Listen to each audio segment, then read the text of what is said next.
Dia 7 de setembro de 2022, o Brasil completa 200 anos de independência. Por mais simples que pareça, o marco carrega diversos fatos e opiniões, o que leva as pessoas a terem vários questionamentos. O Brasil é dependente na economia? A política tem a ver com a independência? A corrupção veio de onde? O que é ser um país independente? Dito tudo isso, trouxemos a professora de História, Mara Cristina Gonçalves da Silva, para responder às dúvidas populares. Bom dia, professora Mara. Podemos começar com as perguntas? Sim, claro. Pergunta 1. Como a globalização influencia no âmbito econômico? Bom dia, é uma pergunta bem ampla, né? A globalização, historicamente, ela começou com as grandes navegações e a chegada quando os europeus, né, impulsionados pela classe burguesa nascente, a burguesia como classe social estava se consolidando, ela, em busca do lucro, ela amplia, né, os horizontes geográficos, né, dos europeus, chegando até as Américas, a África, a Oceania, a Ásia e fazendo a circunnavegação do planeta. Então, de lá para cá, o que tem acontecido nesses 500 anos, né? A consolidação do capitalismo como sistema econômico oriundo da Europa, mas que vai se consolidando pelo resto do mundo, conforme os países europeus, as burguesias nacionais de cada país europeu vão explorando territórios desses novos mundos, né? Como a América, a África, a Ásia. E a globalização, ela apesar dos diferentes tipos de capitalismo que nós vamos ter, né? Primeiro, um capitalismo em cujo lucro tem mais origem na questão comercial. Depois vamos ter a Revolução Industrial, que até hoje é a base da sociedade contemporânea, né? A produção industrial, o lucro que vem da transformação da matéria-prima em mercadoria, essa mercadoria ser vendida, ser consumida, essa venda gera o lucro, que é aquela riqueza produzida pelo trabalhador, mas que o trabalhador não recebe. Esse é o segredo, né, da riqueza, da produção de riqueza no capitalismo. E hoje essa riqueza industrial associada ao crédito bancário, né, que é chamado de capital financeiro, ela tem domínio internacional, né? Tem domínio internacional. E a presença do Brasil nesse cenário é uma presença subalterna, né? O Brasil, ele não tem um protagonismo internacional, porque tem a ver com a nossa origem. Nós nascemos dentro desse processo inicial da globalização, mas na função de colônia de exploração, né? Para complementar, a partir dos produtos tropicais, primeiro a economia portuguesa e depois, quando o Brasil fica independente da relação de colônia de Portugal, vamos manter essa característica de economia complementar, né, para o capitalismo avançado. Primeiro na tutela da Inglaterra, que no século XIX o principal imperialismo vai ser o imperialismo inglês, e no século XX, para o século XXI, a exploração norte-americana, né, sobre os recursos naturais, não só do Brasil, mas de toda a América do Sul e da América Latina. Isso. Pergunta 2. Por que o Brasil é dependente economicamente de outros países? Então, né, o Brasil é dependente economicamente de outros países por causa da forma como a nação nasceu, né? O fato de termos sido colônia de exploração, o que era na prática a colônia de exploração? O colono português vinha para cá, a grande maioria acabou vivendo, mas não era o sonho inicial, né? Uma parte significativa veio para cá, mas veio para enriquecer e voltar, para ter uma ascensão social e econômica e viver em Portugal num nível social que não é o seu nível de origem. Então, muitos que não conseguem, eles permanecem no Brasil colonial, mas com o objetivo de enriquecimento a qualquer preço, a qualquer custo. É por isso que desde o início nós temos o desmatamento da floresta atlântica, né? A Mata Atlântica, ela é o primeiro produto, né, o pau-brasil, para fazer esse processo de enriquecimento a qualquer custo. Depois, a própria transformação dos povos nativos em povos escravizados, para transformar a produção agrícola dessa terra nos padrões europeus, que já estão dentro da lógica capitalista comercial, que é a produção de excedente. Excedente agrícola para quê? Para o comércio, né? Para ter lucro com o comércio. Essa característica está presente até hoje. Então, como que começa? Começa depois do pau-brasil o ciclo da cana-de-açúcar. A cana-de-açúcar não é nativa do Brasil, ela veio da Ásia, a partir desse processo de navegação internacional que os portugueses vão ser os pioneiros, e eles vão levar isso para a África. Na África, eles vão aprimorar um sistema que é chamado de sistema de plantation, que é a grande propriedade rural, monocultora, com força de trabalho escravizada, que vai produzir um grande excedente agrícola para o comércio de um produto tropical que não existe na Europa. E que no início é uma especiaria muito cara, até que os conventos, né, e a nobreza portuguesa transforma o açúcar num ingrediente fundamental, né, nas refeições. No chá das 5, né, foi uma princesa portuguesa que vai instituir o chá das 17 horas, às 5 horas da tarde na Inglaterra, que é uma tradição hoje lá. E é um chá o quê? Com doces, né? Com bolos, com quitutes de origem açucarada, né? Então, essas características do desenvolvimento econômico da colônia que vai ser preservada, infelizmente, até hoje, né? Se a gente pegar a pauta de exportação brasileira, a importância do que é chamado de commodity. O que são as commodities? São esses produtos que vêm desde o período colonial. É o açúcar, a mineração, né? Hoje não é a mineração do ouro, como foi no século XVIII, mas é a mineração. É a extração, né, de recursos minerais do solo nacional sem grande processamento, sem um investimento industrial, né, que valorize esse produto primário. O café, que vem do período imperial, está até hoje presente como commodity entre as principais commodities exportadas pelo país, né? E isso vem desde essa época. Por isso que, infelizmente, nós vivemos na atualidade esse avanço do desmatamento em várias áreas que eram de mata nativa no país, como o Pantanal, a floresta amazônica, e uma retomada do desmatamento nos resquícios de Mata Atlântica, para aumentar a área agriculturável para exportação, né? Então, essa característica, né, ter sido colônia de exploração, as pessoas vieram para cá para enriquecer e voltar para os seus países de origem. Então, como era a qualidade de vida daqui, sempre está em segundo plano, né? Não era uma prioridade desses colonos deixar estruturas permanentes, de bom funcionamento social, de qualidade, né? Vão ser outros setores que vão lutar por isso, né? Não essa elite que vem explorar esse território, explorar a população nativa que vivia aqui. E a independência, ela não mudou isso, né? A independência não mudou isso. A estrutura que foi formada no período colonial, a independência não muda. A independência mantém a estrutura de plantation, que é o grande latifúndio monoprodutor e agroexportador baseado na força de trabalho escravizada, né? Porque a escravidão continua, né? O que a independência vai romper é a questão da liberdade de comércio, né? Aí eu trouxe um livrinho organizado por um ex-professor meu, chamado Carlos Guilherme Mota, Brasil em Perspectiva. Tem um artigo aqui de uma importante historiadora brasileira já falecida. Ela foi orientadora de professoras importantes que eu tive, a professora Emília Viotti da Costa. Tem um artigo dela aqui, que é a Introdução ao Estudo da Emancipação Política.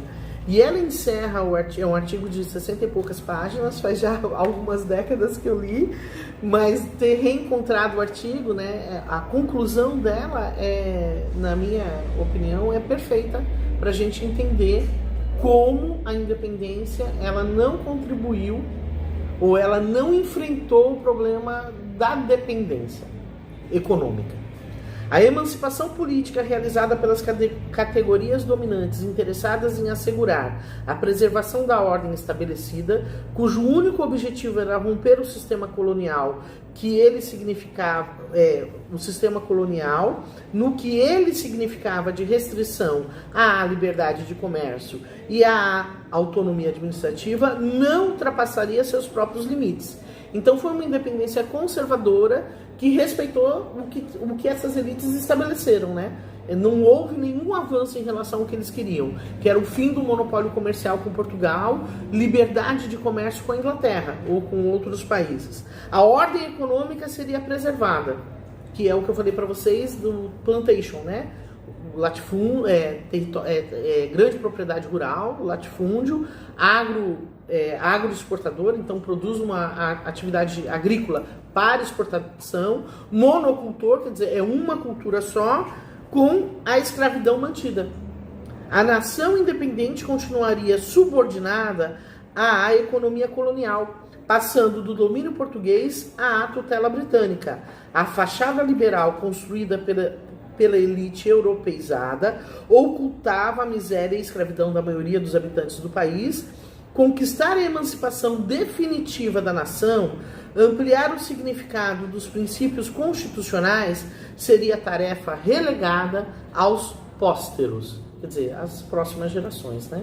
E é um tema que está presente até hoje, né? Porque o nosso país, apesar de ter uma economia que já foi até a 6ª economia do mundo, continua com essa grande dicotomia, né? Essa grande divisão interna de ter uma elite que continua se espelhando no exterior, na Europa, nos Estados Unidos da América, que oculta uma grande miséria, uma grande desigualdade social que ainda existe no país. O país como um todo, ele não é industrializado ainda, né? Nós temos vários estados da federação que não são plenamente industrializados, dentro de todas as suas potencialidades. E essa independência econômica no cenário internacional não foi conquistado. Nós somos um país capitalista dependente. Pergunta 3. Como a corrupção na política atrapalha o desenvolvimento do Brasil e como isso começou? Bom, a corrupção ela é uma característica do Estado português, né? O Estado português, o Estado absolutista português era um Estado corrupto. E aí, tanto a administração colonial que veio para cá era, o maior exemplo disso é a história da Chica da Silva, né? No distrito onde hoje é Diamantina, em Minas Gerais, que era o distrito do Tijuco, que tinha um cidadão português que conseguiu uma autorização da coroa portuguesa para administrar a extração de diamantes naquela região, né? E o cara, ele não passava. Eu esqueci o nome dele, me perdoem, desse personagem histórico, o mais conhecido, né, que foi o que desposou a Chica da Silva. Ele não passava na proporção correta o que seria a parte da coroa portuguesa em pedras de diamante, né? E ele vai proporcionar uma vida de luxo, de fausto, de opulência para o grande amor da vida dele, né? Que foi a ex-escravizada Chica da Silva, que vai se tornar uma mulher dessa elite colonial, né? Existe filme, existe música sobre a história, né, do amor deles, que depois vai ser fortemente combatido pela coroa portuguesa, vai impor a separação do casal, né? Ele volta para Portugal, tendo que devolver parte da riqueza dele para a coroa, mas ele não devolve tudo, ele continua, deixa ela num padrão de vida elevado aqui, com os outros 10, eles tiveram 11 filhos, né? Então os outros 10 filhos ficam com ela e ela consegue casar bem todas as filhas mulheres, tem um padrão de vida bastante elevado, ela passa a ser proprietária de escravizados, né? Como era a lógica daquela sociedade, de quem era da elite naquela época, independente da cor, né? Ela se torna uma mulher negra livre e passa a fazer parte da elite colonial. Então ela vai ter escravizados mesmo. E ele vai embora para Portugal com um filho, o filho mais velho, que era padre, né, e vai se desenvolver na carreira eclesiástica dentro da Igreja Católica no território português. Já era da elite eclesiástica aqui e continua sendo membro da elite eclesiástica lá. O casal nunca mais se encontra por ordem da coroa portuguesa, né, essa é a punição que a coroa impõe, mas eles são um exemplo clássico, né, um exemplo mais famoso até pelo luxo que ele proporcionou à vida dela, enquanto eles estiveram juntos, dessa situação de corrupção, que vem desde o período colonial, né?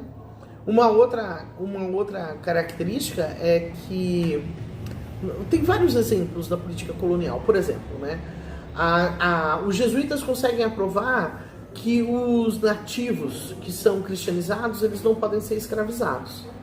Mas em várias regiões do país, onde hoje é o Brasil, onde a atividade agrícola não era assim de ponta, né? Era uma atividade agrícola que, para ter lucro, a taxa de lucratividade era menor, ou não tinha recursos para importar o escravizado negro, muitos colonos vão falsificar situações de aldeias inteiras que eram cristianizadas, mas vão alegar que eles não são cristianizados de forma falsa, mentirosa, para forçar o quê? Para forçar a escravização desses nativos, né? Que também é uma forma de corrupção, é uma forma de faltar com a verdade, é uma forma de desrespeitar e burlar a legislação que existia na época, né? E esse problema vai ficar presente até o fim da legislação de escravidão no Brasil, né? As populações nativas vão ser hiperexploradas. Muitas vezes os exploradores se utilizando desses artifícios, né? Que envolve corrupção, na verdade, né? Porque é burlar a lei. Então nós temos uma dimensão do problema da corrupção que está ligada então à própria estrutura burocrática portuguesa.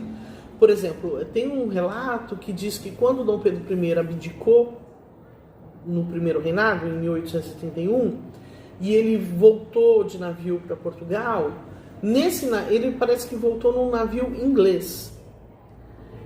Nesse navio, diz que os marinheiros ingleses ficaram impressionados com a sovice, né, com a mão fechada do Dom Pedro, que ele estava negociando até a parte das selas de cavalo, que eu acho que chama estrebaria, que é onde apoia o pé.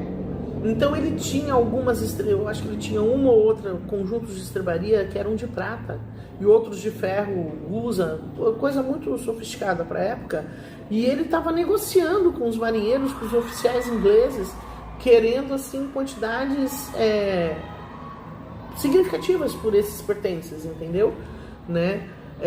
E aí diz que ele tinha um companheiro de viagem que ficou reclamando, pedindo ajuda dele, porque saiu do Brasil numa condição muito empobrecida. Diz que uma hora o Dom Pedro, que ele era um homem que facilmente se irritava, né? Ele fica irritado e de forma áspera vira para esse amigo dele e fala: mas por que você não roubou? Por que você não acumulou? Por que você não fez isso, isso e isso? Porque agora você estaria bem e não estaria me pedindo ajuda. Porque eu não tenho, eu não tenho como te ajudar agora. Eu tive condições de te ajudar quando eu te coloquei no cargo tal. Né? Então você vê que realmente é uma prática da imensidão do aparelho burocrático português que veio para cá. Primeiro com a colonização, depois com a vinda da família real. Mas existem outras características no problema da corrupção. Ainda faz parte do universo da mentalidade de que as pessoas vieram para a América para fazer América e não para viver na América portuguesa. Então, né, o lema do enriquecimento a qualquer preço, o lema do enriquecimento não pelo trabalho, né? Não pelo valor do trabalho, mas o enriquecimento pela expertise, né? Pela querer se dar melhor que os outros, pelo desrespeito às normas. Então nós temos essa característica, por isso que muitas pessoas até hoje votam em candidatos que são corruptos, porque elas acreditam que a pessoa, quando está no poder, tem que fazer aquilo que o Dom Pedro I orientou o amigo dele. Tem que estar lá e tem que roubar. Né? Então existe essa mentalidade. Além dessa mentalidade, existe o problema de que parte da lucratividade do capitalismo no Brasil, ele não fica aqui, né? O desenvolvimento do nosso capitalismo, ele é dependente porque ele é em associação ao capitalismo internacional, aos interesses do capitalismo internacional. Então, aqueles que conseguem um lugar ao sol, eles vão burlar tudo que for necessário burlar para continuar mantendo esse lugar ao sol, né? Que seria fazer parte da lucratividade desse capitalismo brasileiro, que ele não é completamente autônomo, né? Ele é uma lucratividade que atende aos interesses externos do imperialismo, das grandes multinacionais, chamadas agora empresas transnacionais, né? É isso. O que significa ser um país independente? Somos mesmo um país independente? Então, eu concordo aqui com a professora Emília Viotti da Costa, né, nesse artigo do livro O Brasil em Perspectiva, organizado pelo professor Carlos Guilherme Mota. A independência econômica, ela ficou para as gerações posteriores a 1822, né? E ela não foi conquistada. Então, nós temos uma independência política, sim. Ela foi feita em 1822. Nós temos um território próprio, uma constituição própria. Nós temos características culturais próprias, que vão o idioma herdado de Portugal, mas não é o português nativo de Portugal, né? Um português já misturado com a contribuição dos povos nativos das Américas, com a contribuição dos povos africanos que foram trazidos à força aqui. Então é um português bem específico, né? Com características bem brasileiras. Então nós temos nossas próprias características culturais, nosso próprio território, nossa própria Constituição, nossas instituições, né, com problemáticas ou não, mas são daqui.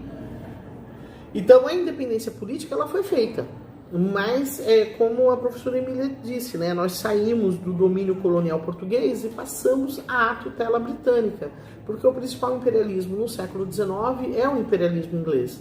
Então, como é que se deu? A Inglaterra invadiu aqui e a gente só comercializava com a Inglaterra? Não, eles não invadiram. Né? Mas o principal parceiro comercial foi a Inglaterra. Né? Em 1808, quando Dom João VI chega aqui e assina a abertura dos portos das nações amigas, a nação que é mais beneficiada é a Inglaterra, né? Aí depois, em 1810, que ele muda a legislação, a Inglaterra é mais beneficiada ainda do que Portugal.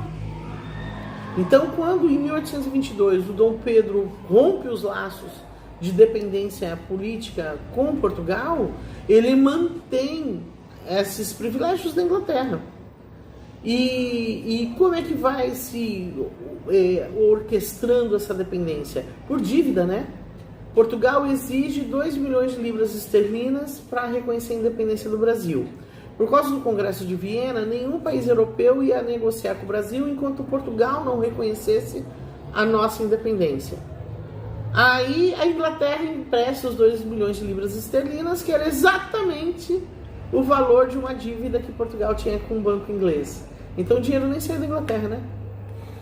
Mas o Brasil ficou até o início do século XX pagando a dívida para o banco inglês. E aí depois tiveram as guerras de independência, não tinha um exército nacional formado. Aonde que Dom Pedro conseguiu dinheiro para formar um exército mercenário? Com bancos ingleses. E aí foi indo, né? Apesar da liberdade de produção industrial, não tinha nem capital para iniciar uma indústria nacional. Então todos os produtos industrializados que foram consumidos no século XIX aqui vieram da onde? Vieram da Inglaterra, né? E aí isso ele continuou existindo no século XX. Alguém pode falar, mas no final do século XIX para o século XX iniciou um processo de industrialização. Sim, iniciou, por causa da transformação do capital agrícola, que é o capital do café, em capital industrial. Mas essa transformação, ela não foi suficiente para o desenvolvimento de máquinas aqui. Ela é uma industrialização que ela começa como? Consumindo maquinário de segunda geração da Europa. E até hoje, parte da renovação do nosso parque industrial é consumindo maquinário de segunda geração de países mais avançados que o nosso. E isso, hoje em dia, é muito complicado, porque junto com o capital financeiro, tem agora um novo capital, né? Que é o capital da patente tecnológica, né? Ligado à revolução da tecnologia, a revolução da informação, né? Que permite, inclusive, isso que nós estamos fazendo agora. Né? Ok? Não sei se consegui explicar, mas... Obrigada, professora. Obrigado a vocês.